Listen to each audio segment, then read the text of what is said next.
tape is a story that I've put to rhyme about a bunch of really great guys I knew about 20 years ago. It was for all of us a great moment in time. The joy, the tears, the madness. It was truly the golden years of our youth.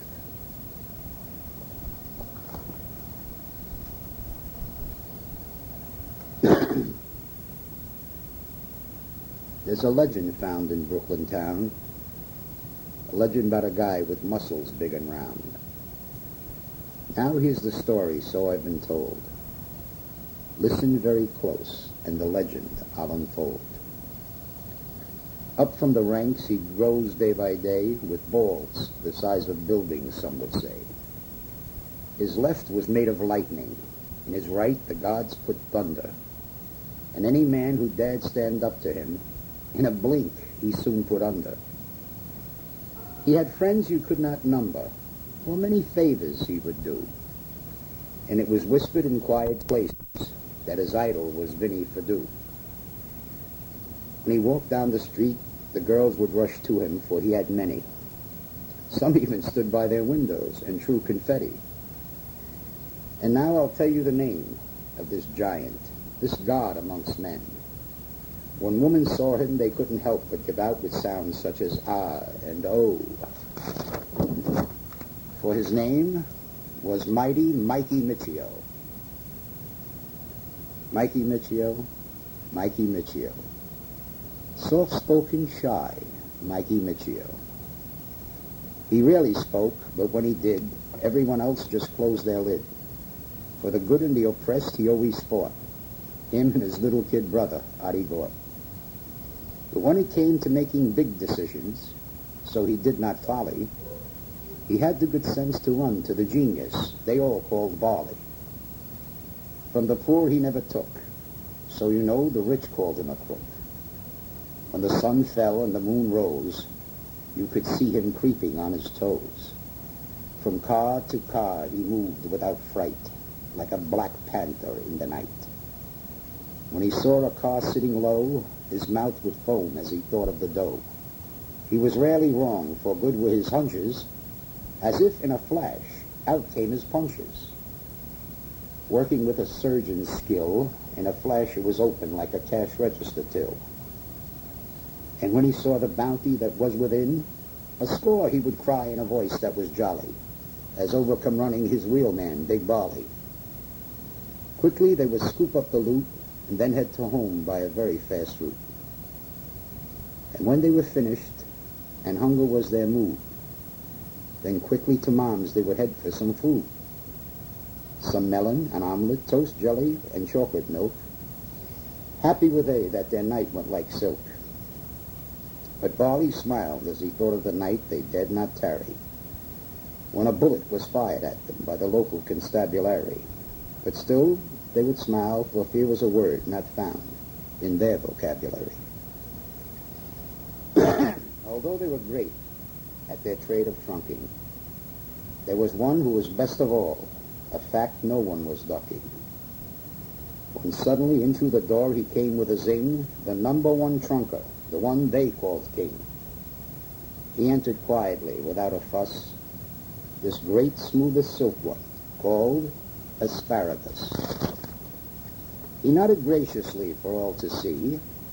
Then he would order some pancakes, an omelet, cokes, bagels, coffee, or tea. And as he sat there eating to his heart's content, he would tell us all what he got to the fullest extent. He got 28 tires, 6 radios, 5 watches, dollars in cash, 211, and oh yes, one small Boeing 707. And as he spoke, standing beside him was one possessed with a figure quite regal. It was none other than the famed Jerry the Beetle. He was famed as a mannequin, a fact he didn't have to prove, for you see he could stand still for hours with nary a move. All night together they had worked, much loot they had seen, but to Jerry it was all a goof, for he did the night's work on methadrine. Next to arrive would be Big Petey the Pex. He got 6 tires and cards, 52 to a deck. He got aprons and wine and a movie projector. He was happy, for now he can pay his bill collector. Now Miccio, his belly full, would smile, because he knew it was time for a sermon. For in through the door walked young Jackie Herman. Though jewels of wisdom Miccio would try to impart, young Herman would just smile, giggle, and fart. Miccio would scream and call him a silly young tot, but Herman would smile and just puff on some pot. Though Big Mike would scream, he had friends that made him laugh till he held his belly. One such bright lad was Tommy Capelli. Though his sayings were funny, one might even call them prose, one of his favorites was sucking snot from a dead Chinaman's nose. Next to come in from out of the night was Joey Belafonte, who was trying to graduate from Seton Hall College with all of his might. He was a fine lad, built tall and muscular, with a waist that was slim. He sat there with a stranger trying to sell his college gin. And as we sat there, out of the night came a mighty roar. It was Sniffles on his bike, doing 100 or more. As we all rushed up to the window to see, Sniffles yelled out as he went by, "The man's after me." We all laughed, our spirits weren't dim, because we knew the man wasn't born who could catch him. Now as we ate, and I listened to the night's fare, I decided to count to see if we were all there. 1, 2, 3. Hey, someone was missing. Who could it be? Ah, here he comes now, Robert Scarpacci. He drove up in a car so shiny and new, but newer than the car were its numbers. We knew. He had been with a girl, but he had just dumped her, and right behind him, in walked Gunther. Gunther was happy, so full of glee, because now he had the plates to his bike, finally. Then outside, we heard a terrible noise. A fight was going on amongst some of the boys. 7 guys stood there fighting, and dear God, how they fought. The odds were 6-1 against Big Artie Court. No one jumped in to help even the son, for it seemed to us all Artie was having too much fun. As Artie's mighty fists smashed their jaws with such force, he yelled out to us, "Order me breakfast, I could eat a horse."